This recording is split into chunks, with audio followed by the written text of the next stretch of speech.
know you're somewhere,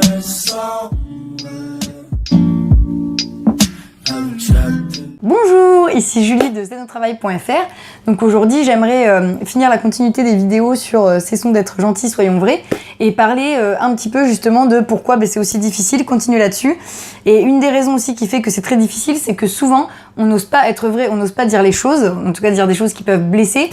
puisqu'on a peur souvent du rejet, on a peur de l'abandon, on a peur de plus être aimé par l'autre. Donc c'est beaucoup en fait de nos peurs qui se projettent là-dessus et qui nous empêchent des fois d'être sincères ou de dire des choses à l'autre qui peuvent lui faire de la peine ou de rentrer en conflit avec l'autre.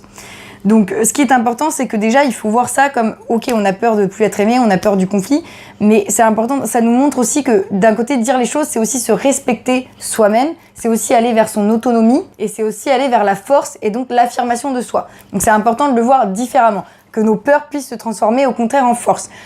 Une chose également qui est importante, c'est que souvent on fait beaucoup de suppositions. On suppose que ça se passera mal, on suppose que de toute façon il va mal le prendre, il va dire ça, il va réagir comme ça, et donc moi je vais dire ça, et donc il va finir par dire ça, et donc on ne se parlera plus jamais de toute notre vie. Donc voilà, souvent on exagère avec nos suppositions, on part dans des scénarios catastrophes qui n'arrivent quasiment jamais. D'ailleurs vous verrez beaucoup d'articles scientifiques là-dessus qui prouvent que les 90% des scénarios qu'on a envisagés dans notre existence ne se passent jamais. Donc il faut prendre conscience, et d'ailleurs je referai une vidéo là-dessus parce que c'est très intéressant, ne pas faire de suppositions, hein. Vous verrez aussi ça dans le livre Les 4 accords Toltec, c'est très intéressant. Et donc effectivement il faut arrêter avec les suppositions, on en fait pour tout, on en fait tout le temps, c'est bien parce que des fois ça nous permet de nous rassurer, mais la plupart du temps on envisage des scénarios catastrophes et ça ne se passera pas comme ça ne se passera pas aussi catastrophiquement que ça. Donc voilà, ça c'est important d'avoir conscience. Et la deuxième chose,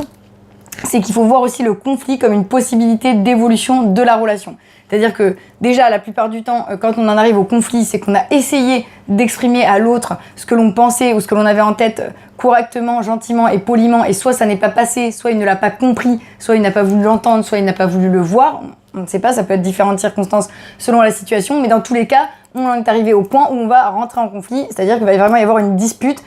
puisque l'autre, voilà, se met en opposition en tout cas par rapport à notre idée, ou à l'inverse, nous on vient s'opposer à certaines choses. Et donc il faut le voir aussi comme une possibilité d'évolution, puisque la relation sera d'autant plus authentique avec cette personne. C'est-à-dire quand on se dispute avec son conjoint ou sa conjointe, ou quand on se dispute avec nos enfants ou avec nos parents, c'est aussi quelque part, comme je le disais, on s'affirme, et oui on se dispute, mais quelque part on augmente et on va vers une relation qui est plus authentique, qui est plus vraie, puisqu'on dit à l'autre, voilà, ben ça va pas pour moi, ça je suis pas d'accord avec ça, voilà, moi je pense comme ça par rapport à ça, mais toi tu penses comme ça, mais voilà, moi je suis pas d'accord. Donc on essaye de trouver une solution commune, quelque chose qui pourra faire qu'on s'apaise ou qu'on se respecte l'un et l'autre, ou ça peut être aussi se dire, écoute, toi tu penses comme ça, je respecte cela, moi je vois les choses comme ça, et moi aussi je respecte cela. Ça peut être le respect, de toute façon il y a toujours du respect, évidemment il faut toujours traiter les conflits avec respect du point de vue de l'autre et de son point de vue, et ça peut être aussi, voilà, trouver une solution ou finalement s'ouvrir sur des possibilités qu'on n'aurait pas envisagées quand on écoute le point de vue de l'autre et ce qu'il a à nous montrer ou à nous confronter comme argument, et inversement pour lui.